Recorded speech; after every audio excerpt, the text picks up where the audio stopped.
So, in the wonderful, big, great world of body care and all that it's become, are these worth it?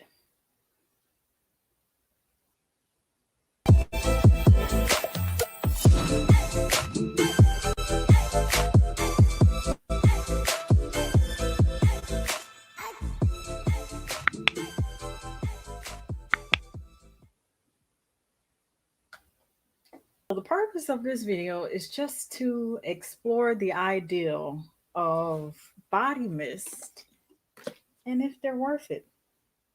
No matter what type of fragrance it is, there's always a lower concentration of it. This right here, in case you don't know, this is from Parfums Decor. That's the sister company. Sexiest Fantasies Fireworks was one of the most popular. It's discontinued. Look for it online. But body mist, body sprays, fragrance mist, are they worth it anymore?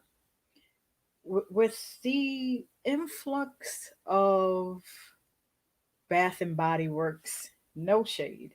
Victoria, don't tell nobody secret. No shade.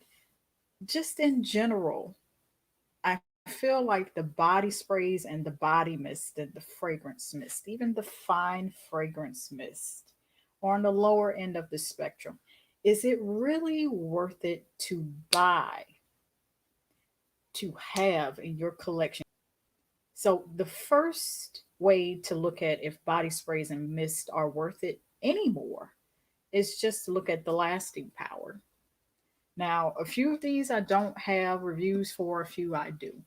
So we're going to go with this fireworks. Something like this of this degree, it really depends on the formula.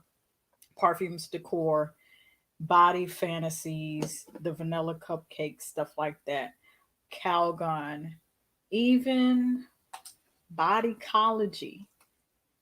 I would say under those circumstances, you have to look at the lasting power. The lasting powers on things like Bodycology, Calgon. This isn't Calgon. Bodycology. They're worth it because they're the OGs of fragrance. They're the OGs. So you the lasting power. Does it last you at least an hour to 2 hours without reapplication? Or will hold you for those 2 hours until reapplication where you have to go ahead and that's the first thing to look at. If it has barely any lasting power, it's probably not worth it. If you're going to have to reapply it and it's going to be a task, it's going to be tedious, it's going to irritate you to have to, oh, it's been 3 hours. I've been out the house for 3 hours or 30 minutes and I have to do this again, then it's probably not worth. That's the first thing you need to look at. Now, second thing you need to look at is the concentration of the fragrance. Now, Bodycology, they have it on point. This is all my opinion from an observation. Calgon definitely has it on point. Body Fantasies, Parfums Decor, they have it on point. There's still body mist and body sprays, but they don't feel as watered down as others. And we're going to get to the others. Concentration of fragrance. When you spray it out, now I have a separate video for this, and it's going to be up in a card. So I have to use my opposite hand because the camera's flipped. But when you spray it out, do you smell more of the fragrance or less of the fragrance? That right there is going to be an indicator as to how much of the concentration of the fragrance there is. Also, you need to pay attention to the bottles here. So, if you don't know, that's fine. I don't mind explaining it to y'all because I want y'all to be well informed. How you know the concentration of a fragrance to alcohol ratio, especially with body mist and sprays, you're going to want to look at the ingredients list right on the back here. So I'm going to use Bodycology for example. From first to last, when you read the ingredients on the back of any body care product, talking about fragrance right now, Whatever starts first is the largest volume and the largest concentration that's in it. And as you go down to the bottom of the list, that means there's a teeny weeny bit of fragrance in it. So alcohol is listed first. That has it in there. Next is water. Then fragrance, meaning fragrance is listed for this bodycology in the third place, which means it has more fragrance or just as much as the alcohol content, which means you're likely to get more lasting power out of this. Something I wanted to share. Concentration of fragrance. Now, if you see where it says alcohol, water, shea butter, I'm using it for example, it's got jojoba oil, and then almost at the last one, it has fragrance. That means you're not going to have, there's not much concentration of that fragrance.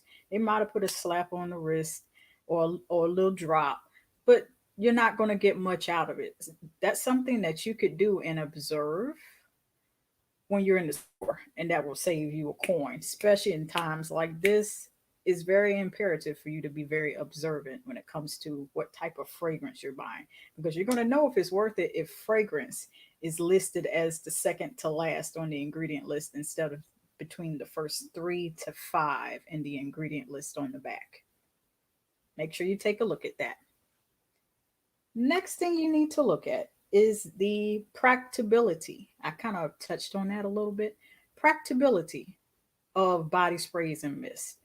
Are you going to have to reapply this every hour?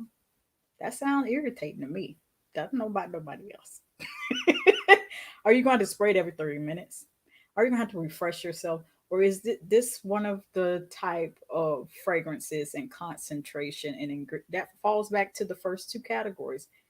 Depending on how it's made, the ingredients and the concentration of fragrance to alcohol ratio, is it practical for you to even have the body mist in the first place?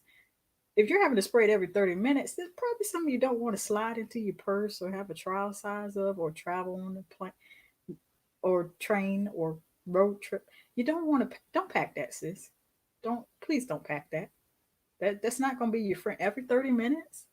What if you're at a wedding that lasts 4 hours? You have to spray 6 times. Who want to do that? I don't. I don't, family. Who wants to do that? Even if you're trying to cover up a little bit of the barbecue chicken smell or them collard greens. Now, the last category, storage. Now, I have a separate video for this, so I'm not going to delve too deep into this. But storage, body sprays and storage. One from Bath and Body Works, Into the Night. Victoria, don't tell nobody. Secret.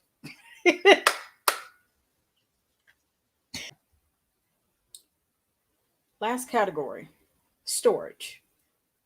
Ideally, what you want to do with body sprays and body mists, they typically last anywhere at least 12 months, unless said otherwise. You will tend to find those on the back of the bottles just underneath or in the same area as where the ingredient list is, and it will say the number and the letter M is in Mary, 6M, 6 months. That expiration, wilting down of the fragrance from the time you open it. If you store them correctly, they'll last you beyond the expiration date. So even if it says 6 months, 12 months, 24 months, it'll last if you store it well. If this withstands you in the purse in a cool, dry place, this might be, along with the other factors, along with the other categories I went over, it's probably worth it. It's probably worth it. It has a great alcohol to fragrance ratio. It's practical. You're only having to spray them out about every 3 to 4 hours. That's pretty good. Store it in a cool, dry place, preferably away from light.